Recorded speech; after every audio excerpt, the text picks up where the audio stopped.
Chegamos aí ao 10º Salmo de Ascensão, também conhecido Salmo de Romagem ou ainda Salmo dos Degraus. Salmo 133, salmo conhecido.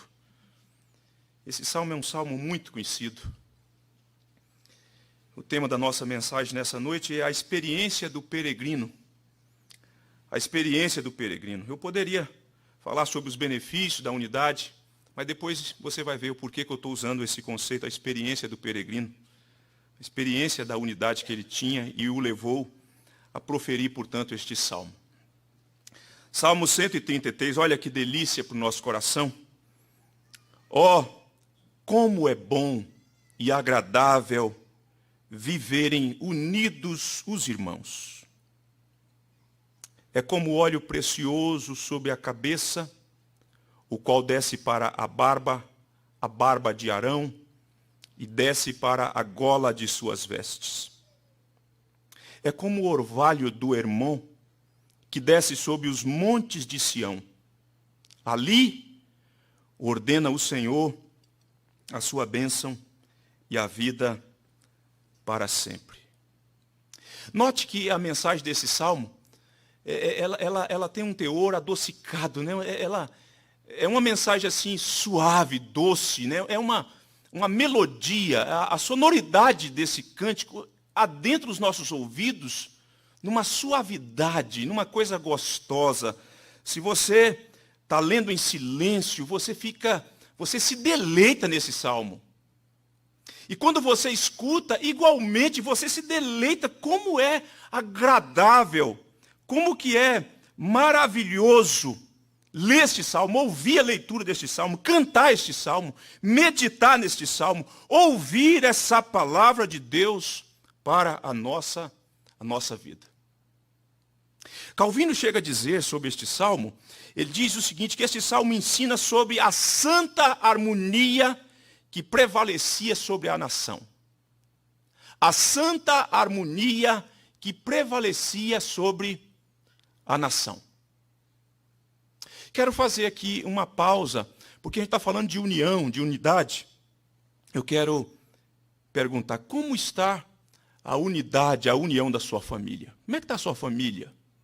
Como é que está o relacionamento lá da sua casa? Mulher, como é que está o seu relacionamento com o seu marido? Homem, como é que está o seu relacionamento com a sua mulher? Pai, como é que está o seu relacionamento com o seu filho, com a sua filha? Como que vocês têm se relacionado? Filhos, como que vocês têm se relacionado com seus pais? Como anda a unidade lá da sua casa? Você a classificaria como boa, como bela, como preciosa? Como algo coeso, como algo deleitoso?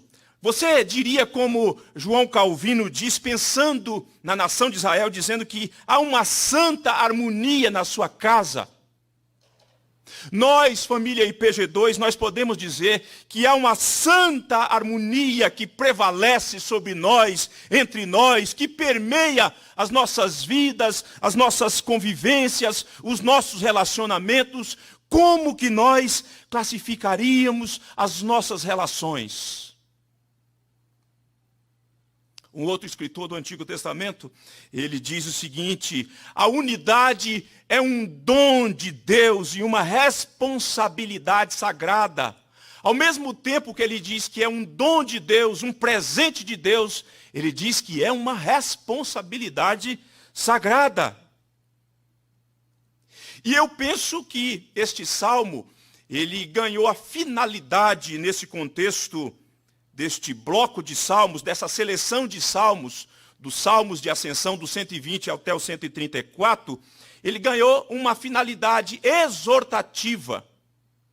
Depois que foi escrito, mais tarde, não sabemos quando ele foi selecionado com essa coleção de salmos, de 15 salmos, eu penso que ele ganhou esse caráter de ter essa finalidade de exortar os peregrinos. Era uma exortação cujo propósito era preservar a unidade de algo que já tinha sido vivido lá atrás. Muito bom, precioso, e que agora esses irmãos são instados uns pelos outros, à medida que eles cantam este salmo, eles são encorajados a lutar pela unidade, porque é na unidade que Deus se interessa. Deus abençoa a unidade do povo. Deus manda as suas bênçãos, é para a unidade do seu povo. Deus envia a sua vida para sempre, é quando há unidade na igreja, no povo de Deus. No povo de Deus. Mas a gente precisa olhar, pensar e entender o contexto histórico deste salmo.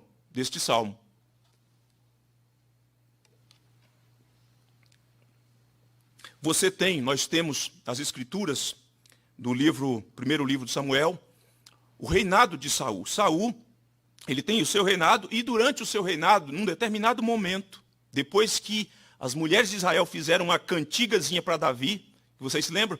Aquilo gerou no coração de Saul uma animosidade, e a partir daquilo, ele se sentindo ameaçado, ele empreendeu uma perseguição maligna a Davi. Uma perseguição severa. Ele quis matar Davi a qualquer preço. E durante, portanto, o reinado de Saul, conquanto ele tem assim os altos e baixos, de alguns momentos bons e alguns momentos não tão bons, você não percebe coesão no reinado de Saul. Porque você tem um povo que segue Saul, e você tem alguns homens que vivem à margem da sociedade de Israel, que vão se alinhando com Davi. Homens que também são perseguidos, e alguns homens com a reputação bem ruim, irmãos, bem ruim. Mas eles vão fazendo coro com Davi, e vão seguindo Davi, e Davi vai formando também a sua tropa, mas não é uma tropa para se vingar de Saul, muito embora Davi tivesse tido oportunidades para assim fazê-lo, mas não fez. Não fez. E em todo Israel, então, você percebe que, conquanto a grande maioria seguisse ao rei Saul, entretanto, não havia unidade em Israel. Davi era perseguido por uma grande fatia, a maioria seguindo Saul, e também uma minoria seguindo Davi, e isso, portanto, deixa evidente que faltava unidade na vida do povo de Deus. Mas depois de tantas tragédias, de tantas desobediências de Saul, tendo ele ido para o combate, ele foi abatido, ficou ferido. E eu acredito, inclusive, que ele cometeu suicídio, porque ele pediu o seu moço para tirar sua própria vida, o seu moço não quis fazê-lo, e ele lançou-se sobre a sua própria espada e morreu. Então morre o rei Saul. O rei que foi desejado pelo povo morreu, está fora do radar da história do povo de Deus. E aí, o que acontece? Davi faz uma consulta a Deus, e Deus orienta Davi a ir para Hebrom,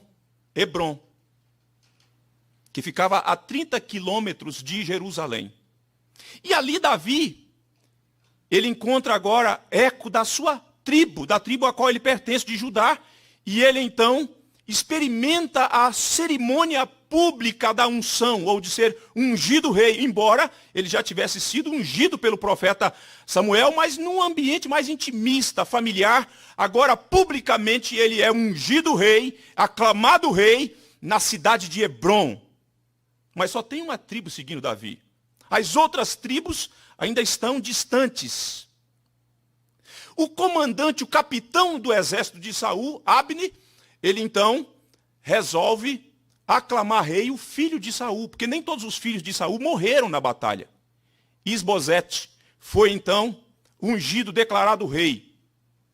Então você tem 11 tribos seguindo o descendente de Saul. E uma tribo apenas seguindo a Davi. Davi tem um homem que está sempre próximo dele, um capitão também, um comandante, Joabe. E de repente então, Abner chama uma tropa e trava um embate, e instala-se em Israel, então, o que nós poderíamos chamar hoje de uma guerra civil. As 11 tribos, comandadas pelo capitão Abner, e outros homens, comandados por Joabe, seu irmão, seus 2 irmãos. E trava-se, então, a batalha por conta disso, um medir de forças. E nessa batalha, que não foi uma batalha longa, os homens de Davi, embora Davi tenha perdido 11 ou 19 soldados, a Abner perdeu 360 soldados e ele bateu em fuga e os homens de Davi saíram atrás dele. E de repente Abner faz uma interrupção. E ele percebe que aquilo é uma tragédia. Aí ele fala, irmãos, por que vocês estão me perseguindo? Mas ele mesmo havia cavado essa guerra civil, digamos assim. E o que acontece é que então Joabe decidiu recuar e deixar Abner ir embora com os demais homens. Com os demais homens. A gente vê isso no segundo livro de Samuel, nos primeiros capítulos. Acontece então, irmãos, que Abner, ele acaba tendo um caso com a concubina de Saul. E quando o filho de Saul tomou conhecimento de que o seu capitão estava tendo um caso com a concubina de Saul, ele ficou enraivecido, chateado, e foi tirar satisfação com Abner, e essa situação acaba servindo de uma situação que vai servir para a manifestação, digamos assim, da providência de Deus, porque Abner fica chateado com essa cobrança, e a partir disso, Abner toma a decisão de procurar Davi. Olha só que coisa. Ele vai a Hebrom, e ele procura Davi, e ele então está disposto a fazer um acordo com Davi, romper com aquela situação, com o filho de Saul, e fazer a coligação definitivamente das 12 tribos de Israel. E ele tem capacidade para isso, ele é líder. Ele está conduzindo as questões políticas dessas 11 tribos de Israel. Olha só como que a providência opera numa situação inusitada que gerou animosidade entre o filho de Saul e o seu capitão. Agora está servindo de um ato da providência para que Deus conduza soberanamente a unificação de todas as tribos. E aí você tem, neste ato da providência, essas tribos todas, desde Dan. Dan era a tribo que ficava ao norte, a última tribo que ficava ao norte, próxima do Monte Hermon. Então, quando você encontra essa expressão, desde Dan até Berseba, é que está falando de norte a sul. Todos os territórios de Israel, então, está caminhando para essa unificação. E é importante você entender isso. Uma unificação cuja centralidade é o rei Davi. É o rei Davi. Tudo está convergindo para se unificar ao rei Davi, o homem segundo o coração de Deus, aquele de quem haveria de vir o Messias, o Salvador de todos aqueles que creem. Olha essa ideia da unificação, da unidade em torno do rei. Como que é importante isso? E então, Davi, que reinou 7 anos em Hebrom, agora ele vai para Jerusalém com tudo unificado. Com as 12 tribos unificadas. Entende o contexto histórico? Esse salmo é salmo de Davi. É salmo de Davi. E sabe o que significa Hebrom, irmão? Hebrom significa amizade. Hebrom significa união. É em Hebrom que houve a unificação, a amizade de todas as tribos, a união de todas as tribos. E Hebrom significa, em hebraico, El Halil. Amigo de Deus. Em torno do rei, o povo se une e se torna um só povo. Veja o capítulo 5, para que você note que expressão maravilhosa tem dos irmãos quando estão, então, firmando este pacto definitivo com Davi. Capítulo 5 do segundo livro de Samuel, versículo 1. Diz assim o texto, então todas as tribos de Israel, preste atenção, todas as tribos de Israel vieram a Davi. Onde, irmãos? Em Hebrom, a Hebrom. E falaram dizendo a Davi, somos do mesmo povo que tu és. Em outras palavras, somos um só povo. Olha que coisa magnífica, extraordinária.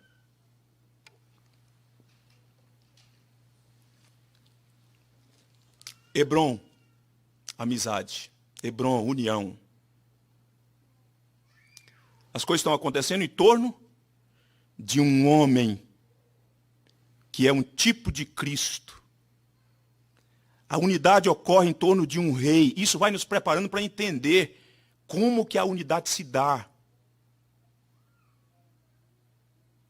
É em uma pessoa muito especial que se dá a unidade. Então veja só. Entendemos o contexto histórico. Estamos então com a mente esclarecida como que surge esse salmo. Aí nós voltamos para a experiência de Davi na composição do salmo. A experiência de Davi, quando Davi escreve este salmo, isso é fruto daquilo que Davi viu, isso é fruto daquilo que Davi sentiu, isso é fruto daquilo que Davi estava vivenciando, irmãos. Antes Davi era um homem perseguido, um homem desprezado, e agora tudo está em torno dele. Todos os povos, todas as tribos de Israel se unem a Davi. Então, ele escreve algo que é fruto da sua experiência marcante, de algo que ele presenciou, de algo que ele vivenciou. É algo prático, não é algo teórico, não é alguma coisa que Davi ouviu falar sobre unidade, de que a unidade é boa, de que a unidade é alguma coisa preciosa. Davi não ouviu isso, Davi experimentou isso. Davi sabia o que era unidade. Isso fazia parte da sua vida, isso fazia parte do seu convívio com o povo. Não era uma informação meramente intelectual, era algo vivencial para Davi e para o seu povo.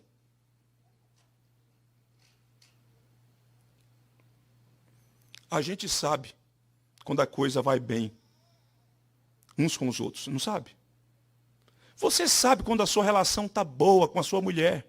Você sabe quando a sua relação está boa com o seu marido. Você sabe quando a sua relação está boa com seus filhos. E os filhos sabem que quando a relação está boa com seus pais. Nós sabemos quando a igreja está bem do ponto de vista da união, da unidade. Nós sabemos quando nós temos condição de olhar nos olhos uns dos outros sem constrangimento, irmãos. E nós sabemos também quando a coisa é feia. Quando a coisa é podre, quando a coisa é ruim, quando a coisa é vergonhosa. Nós sabemos, nós temos essas experiências. Ou vocês pensam que às vezes eu não tenho vergonha de olhar para minha esposa por conta do que eu fiz, do modo como eu agi? Claro que tenho.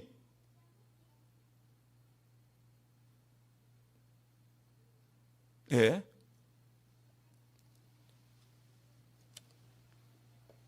Vamos ao Salmo então? Vamos ao Salmo, esse maravilhoso Salmo. E nós vamos ver, em primeiro lugar, as características da bênção da unidade. Versículo de número 1. As características da bênção da unidade. Depois nós vamos ver, mais adiante, as linguagens da bênção da unidade. Depois nós vamos ver os efeitos da bênção da unidade. As características da bênção da unidade. Veja aí que o texto diz assim, como é bom, como é bom. Aqui nós vemos a primeira característica da bênção da unidade. Ela é bela. A palavra que nós temos traduzida aqui na nossa versão como bom, que é tov, também poderia ser traduzido por belo. Davi está dizendo, portanto, nessa composição de algo que ele experimentou, como eu já disse, ele está dizendo como é belo a união. A unidade dos irmãos, como isso é belo. A segunda característica, ela é agradável. Como que coisa deleitosa é estar unidos, os irmãos. É os irmãos viverem unidos. Como isso é deleitoso, como isso é prazeroso. Em terceiro lugar, a característica, mais uma terceira característica, ela é ativa. Viverem unidos. Viverem unidos, isso é uma unidade ativa. Literalmente poderia ser traduzido quando os irmãos habitam juntos. A figura da casa. A ideia de viver juntos ou viver unido é a ideia de estar debaixo do mesmo teto. Você sabe que estar debaixo do mesmo teto não é fácil. Mas quando se tem unidade, é uma coisa extraordinária.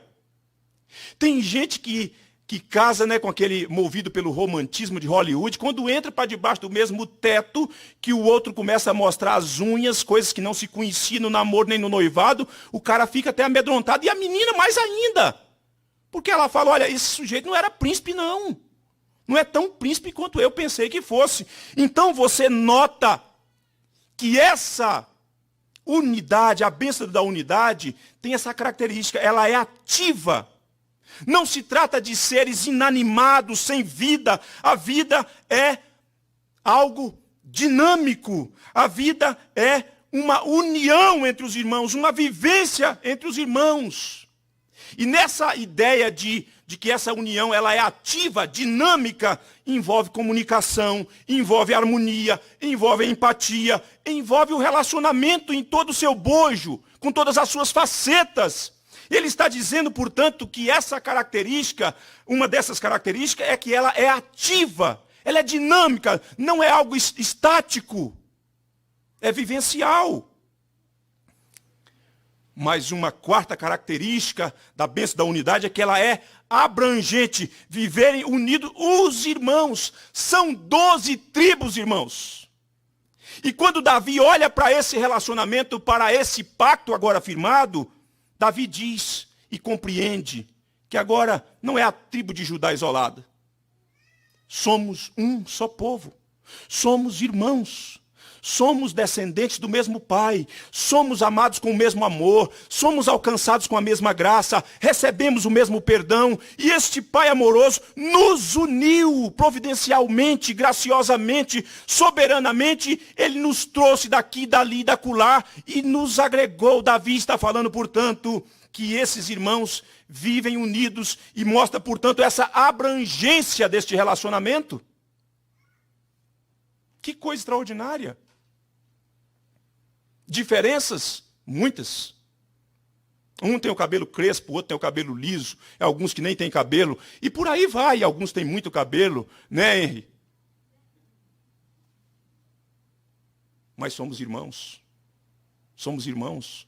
Davi, portanto, olha para essa ideia macro de todo o seu povo, de todos os descendentes de Abraão, e fala, olha, como é belo, como é precioso, como que isso é ativo, como que isso é abrangente, como isso contempla a todos nós. É uma bênção isso. E até as nossas diferenças estéticas, e isso e aquilo outro, é uma bênção. Você não precisa desejar ser bonito como eu, isso é uma coisa única. Mas você me completa. Nós nos ajustamos no corpo. Ao mesmo tempo que ela é abrangente, ela é restritiva. O texto diz, os irmãos. Não é de gente que anda na luz com gente que anda nas trevas. Não é de gente que é inimiga de Deus com gente que é amigo de Deus, não. É irmãos, é gente que entendeu a graça de Deus e que passou pelo mesmo processo de redenção. É irmãos. É gente que tem a mesma visão, a mesma aspiração, os mesmos desejos, os mesmos propósitos, buscam as mesmas coisas, embora torça por times diferentes, mas é gente de Deus. É por isso que é uma tragédia quando um rapaz da igreja resolve casar com uma mulher que não é crente, com uma moça que não é crente. É por isso que é uma tragédia quando uma moça crente resolve casar com um moço que não é irmão. Não tem unidade, não tem união, não tem comunhão. Mas quando se é povo de Deus, é uma bênção. É uma bênção. Então nós vimos aqui as características da bênção da união. Vamos agora às linguagens da bênção da unidade. A bênção da unidade. Versículo 2 e versículo de número 3 diz assim, é como o óleo precioso sobre a cabeça, o qual desce para a barba de Arão, e desce para a gola de suas vestes. É como o orvalho do Hermon, que desce sobre os montes de Sião. Duas figuras são empregadas aqui para exemplificar a bênção da unidade. A primeira é o óleo. E a comparação que nós temos aqui do óleo é como o óleo precioso. Essa comparação teria sido emprestada da unção sagrada.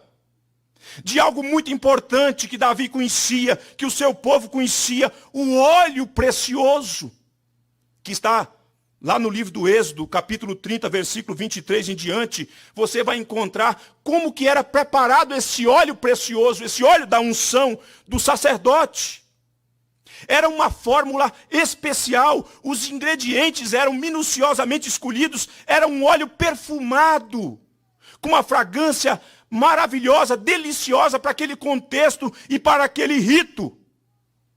E além disso, você tem a vestimenta do sacerdote, a estola sacerdotal. O sacerdote era o representante legal do povo perante o Senhor. E as suas vestimentas, portanto, tinham muitos detalhes importantes. E algo maravilhoso na vestimenta do sacerdote é que os nomes das 12 tribos estavam ali, precisavam estar ali, gravado em pedras, numa pedra 6 nomes. 12 tribos, 6 nomes em uma pedra, 6 nomes na outra pedra, esculpido detalhadamente. Estavam ali então preso ao corpo desse homem, nessa vestimenta.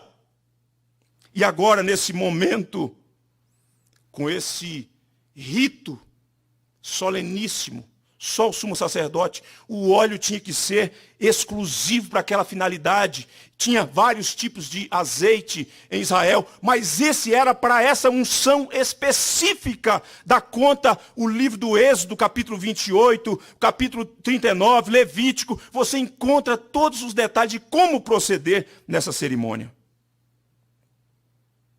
Então o óleo perfumado, aquela fragrância maravilhosa, naquele contexto de cerimônia, de consagração, de unção.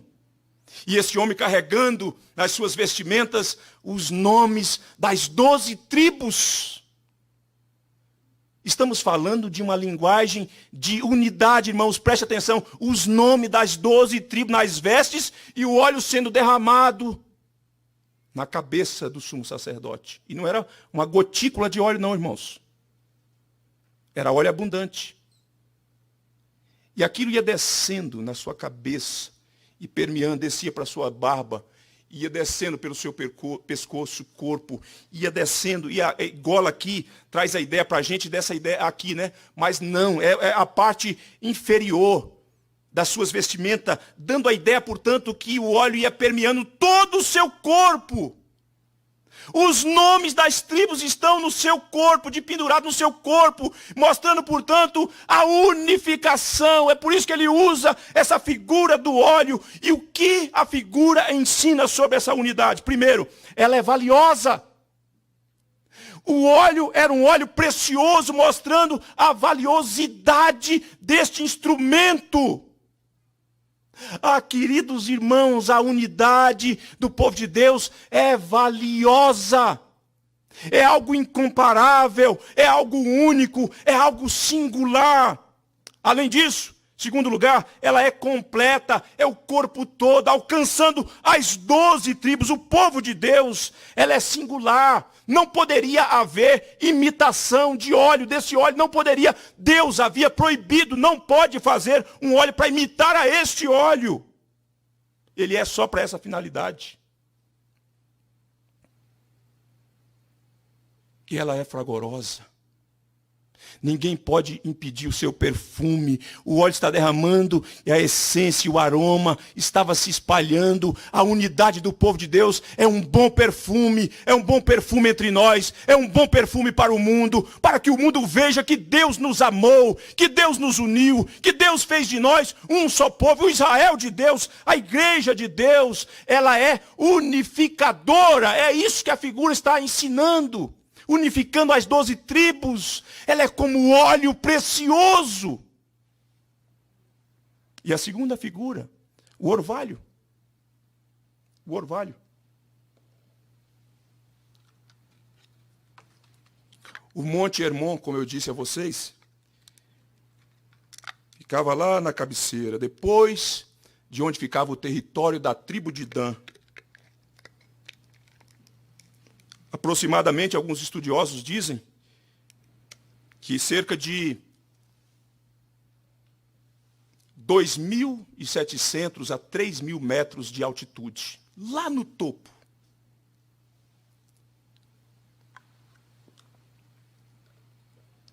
Então, Davi olha para essa questão geográfica, para esse acontecimento, e tendo em vista que Sião ficava ao sul, lá na outra extremidade, Hermon e Sião, os montes Sião, como que mostrando aqueles desfiladeiros, aquelas montanhas mais baixas do que o Hermon no topo. A aproximadamente 300 quilômetros do Hermon ficava Sião. E essa é outra linguagem que Davi está usando para mostrar essa unificação, a unificação do reino de Davi, que apontava, portanto, essa unidade, desde Dan até Berseba, o orvalho do Hermon, daquela montanha ou daquele monte que tinha o seu gelo, a sua névoa, e então levantava-se esse orvalho, e ele denso, ele pesado, e ele era carregado aos poucos pelo vento durante a noite, e durante o dia percebia que o solo dos montes de Sião estavam umedecidos, regados pelo orvalho do monte Sião. Mostrando, portanto, essa unificação, essa bênção de Deus sobre todo o povo, de norte a sul. Deus contemplando o seu povo, porque há unidade. O que a figura ensina sobre essa unidade? Primeiro, ela é refrescante. O orvalho traz esse frescor. Se você que já passou em algum momento, já esteve em algum lugar, que você percebeu a densidade de algum orvalho, de algum lugar, você percebe como aquilo é fresco, como aquela região é fresca, como que naquele lugar a vida, como que aquele lugar é diferente, como amanhece o dia e você vê o solo molhado.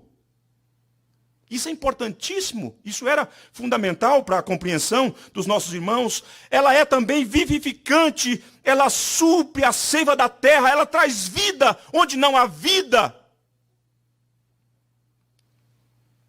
E ela é extensiva, de norte ao sul. Todos os territórios de Israel sendo alcançados. Que coisa magnífica. Que coisa magnífica. Irmãos, a unidade, a união entre o povo de Deus, ela elimina o calor das tensões. Ela elimina as animosidades. Quando o povo está unido, não há espaço para animosidade. Não há espaço para tensões, não há espaço para o fogo da fofoca que destrói a lavoura, não há espaço para incêndios, não há lacuna, porque traz o frescor do alto. Você percebe que há vida onde não havia vida, você percebe que há uma extensão gostosa, maravilhosa, da bênção de Deus que vai alcançando a tudo e a todos. Mas quando não se há isso, a gente vê o quão trágico é. Davi está falando de algo experimentado, e ele traz, portanto, e compartilha com seus irmãos essas figuras, essa linguagem, e eles entendem perfeitamente, e depois de muitos anos eles cantam isso, porque isso de algum modo foi perdido, e eles estão como que exortando uns aos outros, irmãos. Como que falando de um tempo áureo, de um tempo maravilhoso, de um tempo em que eles experimentaram a bênção da unidade, louvado seja Deus. Irmãos, Deus quer isso para nós, Deus nos pode dar isso, Deus deseja, Deus ama a unidade do seu povo. E aí nós chegamos aos efeitos da bênção da unidade, versículo de número 3. O texto diz, ali ordena o Senhor a sua bênção e a vida para sempre. Alguns estudiosos vão dizer, ele está falando de que Deus ordena a sua bênção sobre Sião. Sião tem um papel muito importante geograficamente, mas eu penso que a conclusão de Davi é voltando para o versículo 1. É voltando para essa ideia, né, que eu já falei da figura da casa, quando se vive juntos, debaixo do mesmo teto, convivendo com os mesmos propósitos, com os mesmos ideais, com a mesma aspiração, com os mesmos desejos, com a vida que honra a Deus e que vive para Deus, e que se compreende que o outro é parte da minha família, eu sou dele, ele é meu, nós somos irmãos. Davi então termina dizendo, ali Ali onde os irmãos vivem unidos, ali onde os irmãos têm união, ali o Senhor, em primeiro lugar, o Senhor ordena a sua bênção. Deus abençoa o seu povo, Deus abençoa a unidade, Deus derrama a sua bênção. A unidade atrai a bênção de Deus. A unidade catalisa a bênção de Deus. Chama a bênção de Deus. E quando isso acontece, Deus se vê no seu próprio ser, como um Deus pactual, a liberar, a sendo movido para ordenar a bênção sobre a sua igreja. Quer ser abençoado? Não desgrude do seu irmão. Quer ser abençoado? Viva em união com seu irmão. Quer receber a bênção de Deus? Conserte a sua vida. Se há pendências, resolva, porque Deus só abençoará a sua vida e a sua família à medida que você estiver unido com o povo dele. Uma mesma fé, um mesmo espírito.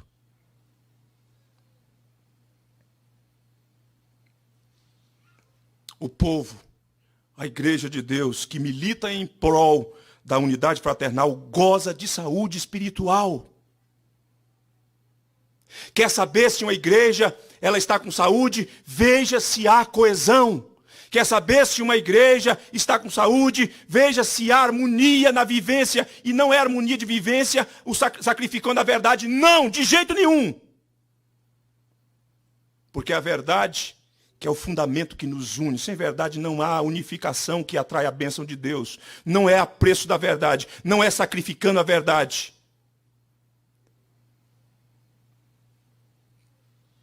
Uma igreja que está unida, que vive em união, é uma igreja que tem saúde. Em segundo lugar, o Senhor ordena a vida para sempre, diz aí o texto. Se tem uma coisa que culmina com a morte, é desavença, é desunião, é brigas, é separações, é coisas que não são resolvidas, são as ofensas. Isso culmina com a morte, se não fisicamente, às vezes fisicamente, mas culmina com a morte existencialmente. Tem gente sem vida, tem gente que você olha nos olhos, você fala assim, os olhos dessa pessoa não brilham, e aí você vai conhecer a história, vai conviver com essa pessoa, vai cavar um pouco mais fundo, e à medida que você conhece, você começa a entender por que não há brilho. Mas quando essas coisas são vividas do modo de Deus, quando a nossa união acontece em torno do Rei da Glória, que é o cerne, que é o caule que nos une, aí sim, queridos irmãos, Deus libera a vida, vida abundante, vida feliz. E por que não dizer, reverendo Rob, vida pujante, vida robusta? Deus ordena, diz João Calvino, Deus ordena a sua bênção onde a paz é cultivada. E olha o que o apóstolo Paulo diz na sua carta aos Filipenses, capítulo 4, versículo de número 9. O que também aprendestes, e recebestes, e ouvistes, e vistes em mim, isto praticai, e o Deus da paz será convosco. IPG2, se nós queremos a presença de Deus impactante, a presença de Deus manifesta, o Deus que habita com a sua igreja e que deseja estar com a noiva de Cristo, precisamos viver coesamente o Evangelho. E nada pode nos impedir, nada poderá nos deter, porque nós nos tornaremos um povo cada vez mais forte e um povo abençoado pelo Senhor, nosso Deus. Mas, irmãos, existem alguns cupins que atacam a unidade. E a gente precisa ficar atento. Porque se por um lado a unidade é um dom de Deus, é um presente de Deus, se você notar, é muito interessante como que Davi usa aqui o verbo descer por 3 vezes, que mostrando é de cima, é de cima. A unidade não começa na terra, não é uma arranjação, um arranjamento humano, não. Não é uma engenharia humana, uma criatividade nossa. O pastor agora com o conselho, que criatividade fez que houvesse união entre nós estamos mais unidos. Não, a gente traz incentivos de acordo com a palavra de Deus, mas nós não temos essa capacidade de fazer, de unir a alma com a alma de ninguém, coração com coração. Só o Senhor pode fazer isso. Foi o que o Senhor fez lá atrás com as tribos que estavam separadas, em pé de guerra. Mas tem cupins. Se por um lado é um dom, a gente precisa ficar atento. A gente precisa exercer a nossa responsabilidade em manter esse aspecto abençoador que é a unidade. Alguns cupins, fofoca. Você vê algum irmão maledicente? Seja crente, fala com ele, meu irmão, não faz isso não. Isso mina a unidade da igreja. Você vê algum irmão mentindo sobre coisas que envolvem outros irmãos da igreja? Repreenda-o com amor. Não deixa esse fermento ficar presente na massa, não. Seja crente, ajude esse irmão a eliminar esse fermento. Um outro cupim que mina a unidade é a frieza. Tem gente que são frios nos seus relacionamentos. E aqui não estou falando se o camarada é mais extrovertido, introvertido. Não é disso não. Estou falando de frieza no trato com os outros. Indiferente com os outros. São cupins e outros pecados que às vezes podem atacar a lavoura de Deus. E o que externamente, além disso, pode nos dividir, irmãos? Algumas coisas. O chauvinismo. Ou se você preferir, o machismo, o feminismo, riqueza, aparência, futebol, preconceito social, condição intelectual, posicionamento político. Eu sou do Partido Amarelo, eu sou do Partido Vermelho. Essas coisas podem minar a unidade e você precisa ter maestria para lidar com essas coisas, para não permitir que essas coisas floresçam. Porque essas coisas podem impedir-nos de receber a bênção de Deus, de sermos abençoados pelo Senhor. A unidade, irmãos, ela repudia o revanchismo. Não pode haver revanchismo na igreja de Deus. Eu sou melhor do que fulano, eu falo melhor, eu ensino melhor, eu abordaria esse assunto de outro jeito. Para com isso! Para com isso! Não tem essa de revanchismo, não tem essa de medir forças. Nós não estamos num brinquedo de cabo de guerra, um grupo puxa de lá, um grupo puxa de cá. Não, nós vamos para o mesmo rumo, uma mesma direção. A unidade repudia o egoísmo. Não deve haver espaço para egoísmo no nosso meio. A unidade, ela repudia o individualismo. Você não pode querer viver a vida cristã sozinho, do seu jeito. Não é assim que funciona. Eu na minha casa, ninguém se mete na minha vida, não me meto na vida de ninguém. Não é assim o jeito de Deus. O jeito de Deus é estando juntos, é olhando nos olhos, é falando coisas que o outro precisa ouvir, coisas boas, e algumas coisas não são tão boas, mas que são necessárias. E é assim que nós crescemos na graça e no conhecimento de Jesus Cristo. A unidade, ela aplaude a diversidade. Embora seja um conceito meio estranho nesse mundo que nós estamos vivendo, mas eu me refiro à diversidade de histórias. Eu tenho uma história que é diferente da sua, eu tenho os meus detalhes da história, você tem os seus, e nós estamos juntos, nós somos da mesma família, nós somos do mesmo Deus, nós fomos alcançados pelo mesmo Senhor e Salvador Jesus Cristo. A diversidade de cor. O pessoal, na cultura brasileira, me diz que eu sou pardo, mas eu sou filho de negro. Louvado seja Deus, meu pai é um negro dos olhos verdes, um negro chique, eu digo para ele. Mas nós temos na igreja pessoas com os olhos claros, pessoas com os olhos castanhos, e assim vai, essa diversidade, a unidade aplaude isso, porque todos nós somos imagem de Deus, e fomos alcançados com o evangelho de Deus. Deus aplaude também na unidade as origens. Um é da roça, o outro é urbano, e não importa, um é indígena, o outro é isso e aquilo, aquilo outro, um nasceu na família rica, o outro nasceu na família pobre, não importa. Aplaude a diversidade também do status, na igreja de Deus, no meio do povo de Deus, o doutor é irmão do pedreiro. Aleluia. Ah, menino crente. E eu termino, avanço para terminar.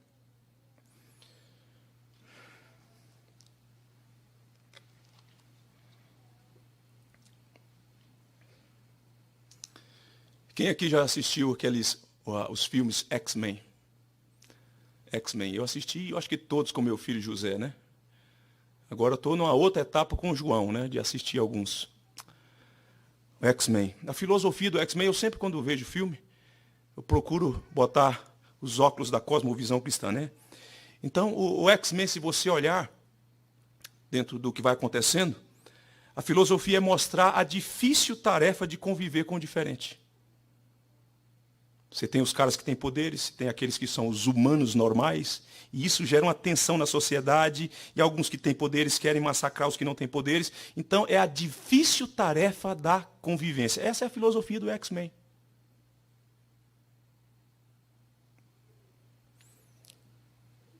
E não é fácil. Só pegando o gancho dessa tarefa, a difícil tarefa da convivência.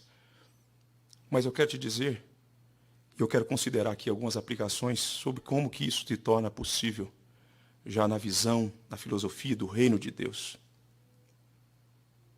Em primeiro lugar, eu queria que você pensasse o seguinte: o lugar da inimizade, da desunião, da separação dos laços, aconteceu lá no Éden. É lá no Éden que veio a separação, o rompimento dos laços, da unidade. As desavenças, as ofensas aconteceram lá no Éden, quando os nossos primeiros pais decidiram desobedecer ao Senhor nosso Deus, deram credibilidade à voz de Satanás e receberam então a semente da dúvida e pecaram. Mas Deus mandou o filho dele, o segundo Adão, e o lugar da amizade, do reatamento, da união, agora é a cruz, foi o Calvário. É quando o Filho de Deus ficou estendido lá no Gólgota. Ali agora era o lugar, porque a cruz se torna, portanto, o instrumento catalisador da unidade de todos aqueles que Deus escolheu antes da fundação do mundo e pelos quais Cristo morreu. A cruz faz de nós um, e um que vive em união com o diferente. Não somos da filosofia do X-Men, consideramos as diferenças e sabemos que somos diferentes, mas a cruz fez de todos nós, diferentes uns dos outros, um só, amados pelo mesmo Deus e alcançados pela mesma graça. Estamos unidos em Cristo Jesus. Em segundo lugar, para unir um povo, Cristo travou uma guerra com o reino de trevas, travou uma guerra e ele venceu e nos uniu pelo seu sangue derramado na cruz e fez de dois povos um só povo, o Israel de Deus, a igreja de Cristo. Se você já ouviu o evangelho, se você já se decidiu pelo Senhor Jesus Cristo, você é um só povo com nós e nós somos um só povo com você por conta do que Jesus fez. É tudo sendo unificado em torno de um rei. Lá foi Davi, mas Davi não precisou morrer. Pessoas morreram antes de Davi para que houvesse a unificação. Mas muitos anos depois, um só morreu, e morreu o rei, o descendente de Davi, para nos unificar e nos manter coesos. Em terceiro lugar, Cristo também é o sacerdote segundo a ordem de Melquisedeque. Ele, entretanto, ele não foi ungido com aquele óleo que os sacerdotes da tribo de Levi foram. Ele foi ungido com o Espírito Santo, que desceu do céu sobre ele e permeou todo o nosso amado Salvador, Jesus Cristo, e o encheu com o Espírito Santo. E o Espírito Santo, queridos irmãos, é o símbolo do óleo da unção sacerdotal que foi derramado sobre o nosso amado Salvador, Jesus Cristo. Ele foi ungido com o óleo santo, com o óleo de Deus, com aquele que dá o bom perfume e a boa fragrância para o povo de Deus. E agora, pelo Espírito Santo derramado sobre Cristo, ele foi derramado também sobre o seu corpo, a igreja, e nos uniu, portanto. Desceu dos altos céus o Espírito Santo no Pentecostes, sobre a igreja, o mesmo óleo, a mesma pessoa que simboliza o óleo da unção de Jesus, porque Jesus foi ungido e ele, portanto, é o legítimo batizador daquele que nele crê, e nos une, portanto, em seu corpo. E em quarto lugar, para finalizar, não despreze a unidade, porque para que a unidade fosse doada e efetivada, houve um sofrimento angustiante. O Senhor Jesus chorou, e o Senhor Jesus sofreu o desamparo do Pai, e ele teve que morrer para conquistar e efetivar a nossa união com o Pai e a nossa união uns com os outros. Não despreze a unidade do corpo de Cristo. Em acontecendo isso, Deus ordenará sua bênção sobre nós e a vida para sempre, em o nome do Senhor Jesus.